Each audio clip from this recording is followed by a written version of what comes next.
I picked almost 3 pounds of chokecherries today while I was out foraging. I'm not going to make jelly this year or syrup, but I am going to make some chokecherry wine, I think. And I've got enough for about a half of a batch that I will ferment in a half-gallon jar using my juniper berry yeast. The first thing I need to do is get these washed chokecherries into a heavy stock pot, and I'm going to cover them, just cover them with water, sort of like I do in my chokecherry jelly recipe, which I'll include a link to the video for that. And going to simmer the chokecherry and water mixture and let that cool several hours, if not overnight, after this evening to get the juice out, and then tomorrow I will complete the process of getting it fermented into wine.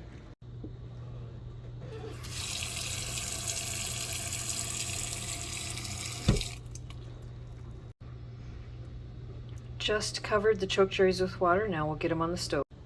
And I'm just going to simmer them for about 15 minutes. The cherries are just starting to simmer. You can see that they're beginning to pop.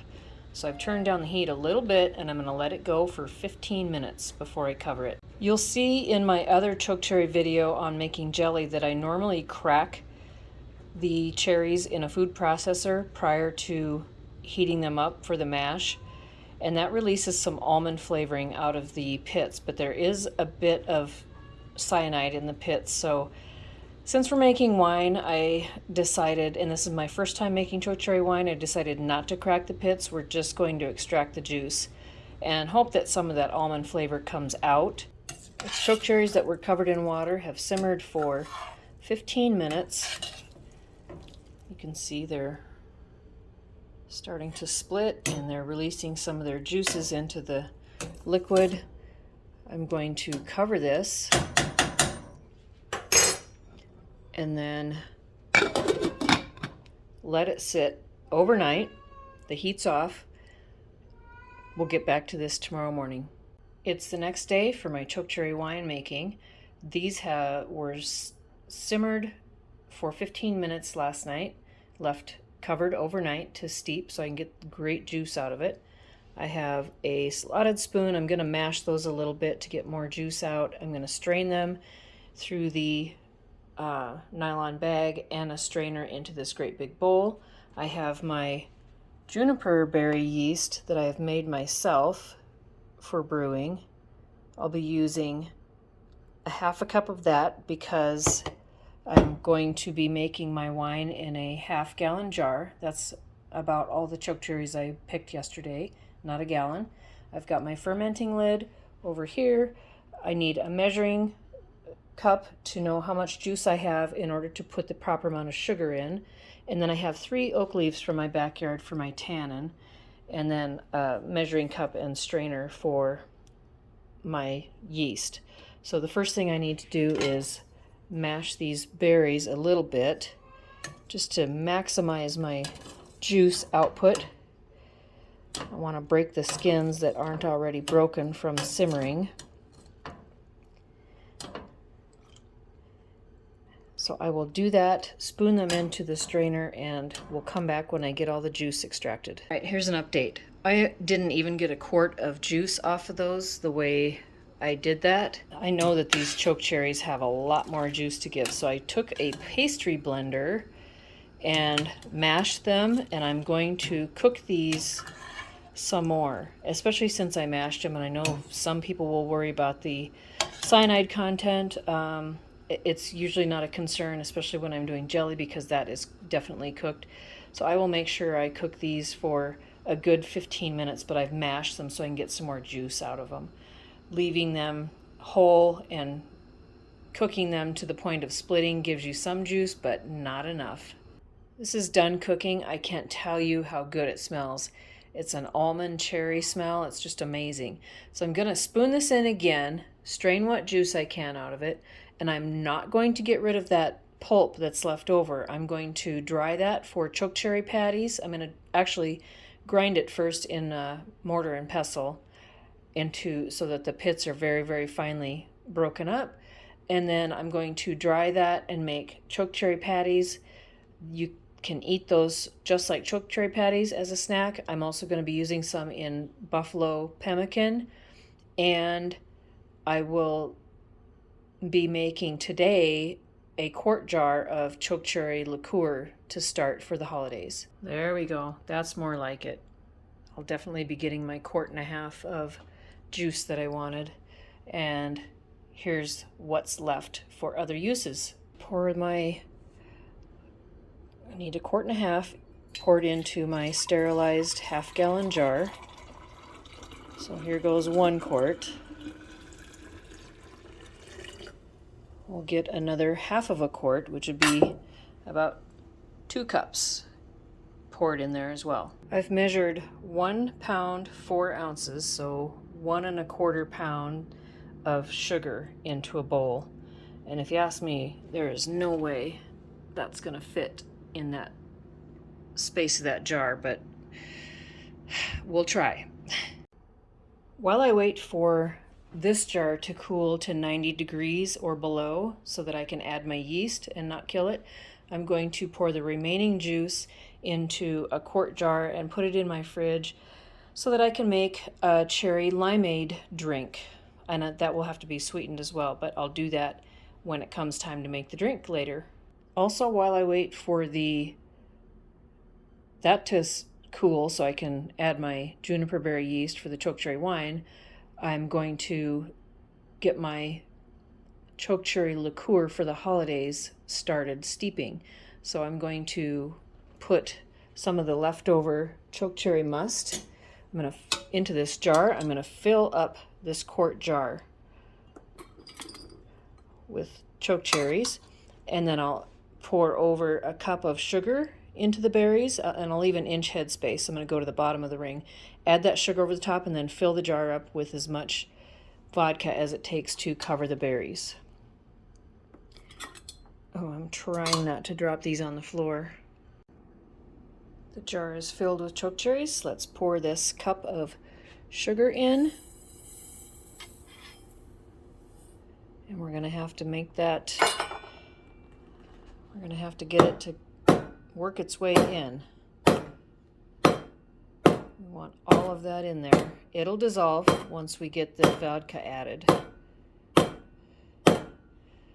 I'll work on that. Now we just keep pouring vodka over to make sure the cherries are covered.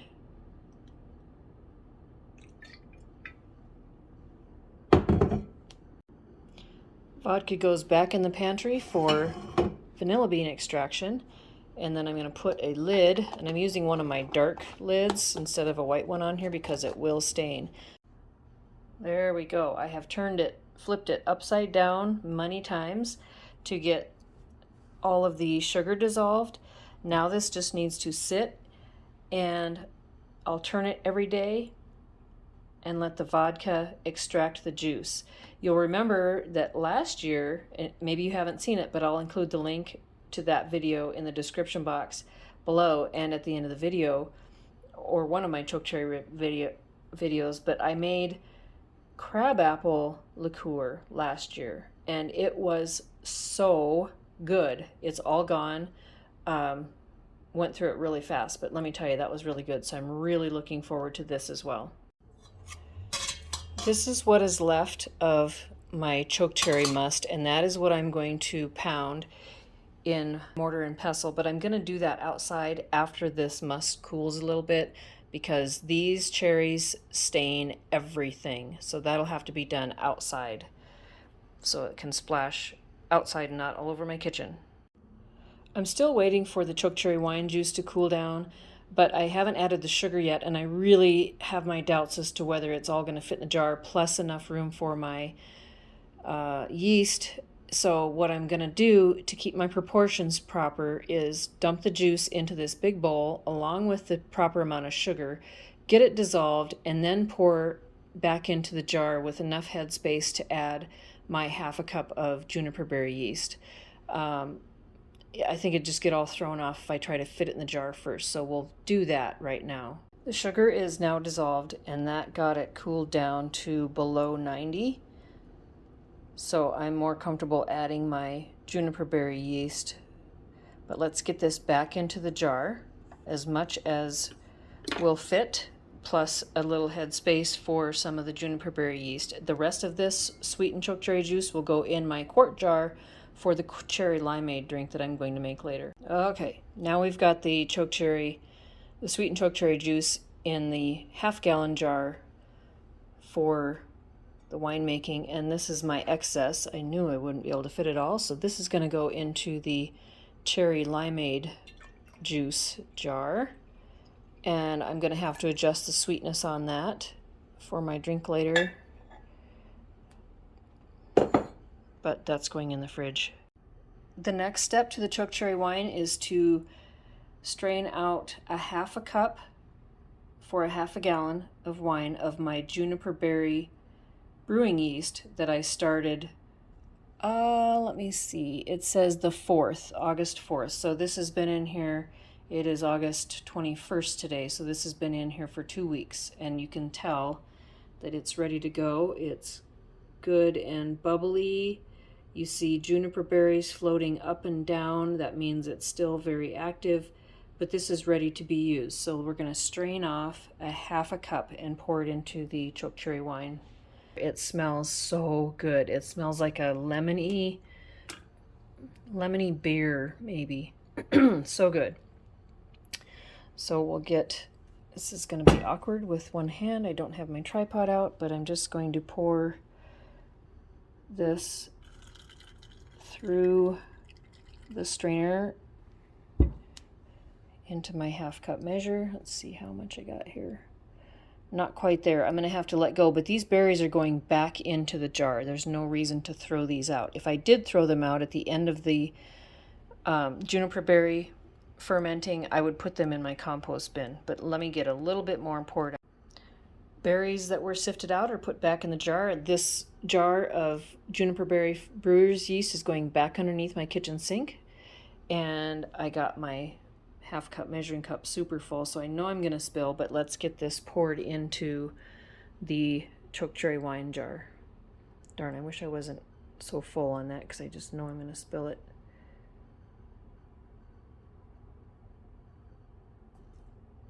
Oh, I did pretty good.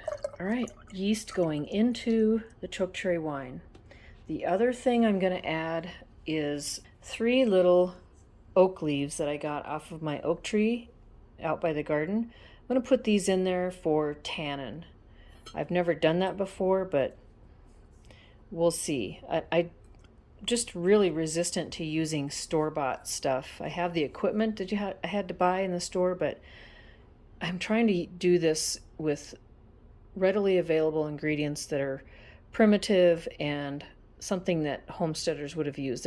Homesteaders would not have gone to the hardware store that has a large brewing section and been able to buy tannin or nutrients. So, and that's another thing. I'm not adding nutrients to this yet. If I find a good substitute for store-bought nutrients, I will add them. But I have had successful, like my dandelion wine, actually I added cornmeal to that, but that's supposedly not enough. But nutrients are not going in right at this point. I need to research that more. But right now we have sweetened chokecherry juice, the juniper berry brewing yeast, and 3 leaves of oak leaves for tannin. Now I'm going to add my fermenting lid, dial it to today's date, and get it put in a cool, dark place to start fermenting for this chokecherry wine. Let's have a look. It's so beautiful and bright, such a pretty color.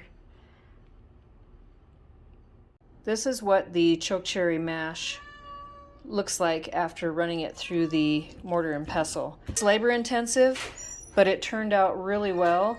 And what you first notice is that as you're starting, you're cracking the seed, the outer shell, and then there's a nut inside there. So it's kind of like poking bubble wrap. You end up needing to get all of those seeds crushed up in addition to the hard coating outside of that, plus the pulp. So this is going to be set aside for the next batch until I get through everything that's in here to be able to do the dried chokecherry patties for eating that way, plus for pemmican. Well, as you can imagine, that was extremely tedious, tiring, and time consuming.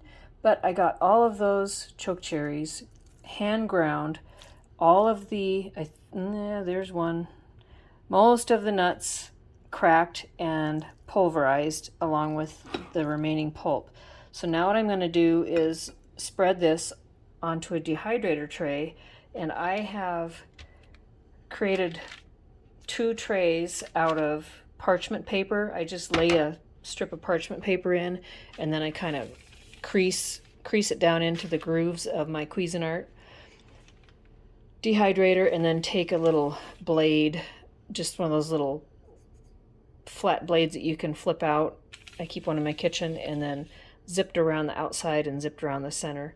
And I'm just going to spread this out into a thin layer on 2 different trays so that I can dehydrate it for 12 to 16 hours. I had 2 trays prepared, but I think even though it's a little bit thicker than I wanted to go with to start with, I think having it in 1 layer to be able to evenly dehydrate it might be better. So it's about a 1/4 inch thick or so. So this is going to go in the dehydrator for probably about 2 days until it's good and dry. This is my chokecherry patties. They were dried on this parchment paper, and I broke them up into smaller chunks, and I'm going to dry them for a little bit longer just to make sure they are good and dry for storage and future pemmican making. This is chokecherry limeade from the chokecherries I processed this morning. I'm going to put some of the sweetened chokecherry juice in there, squeeze a lime in there,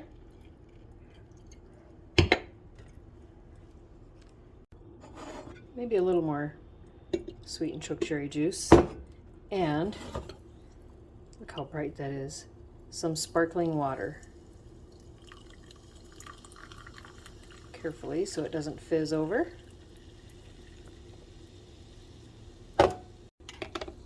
Stir it up.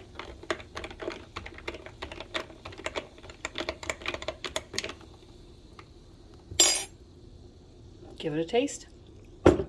Oh, that is so good.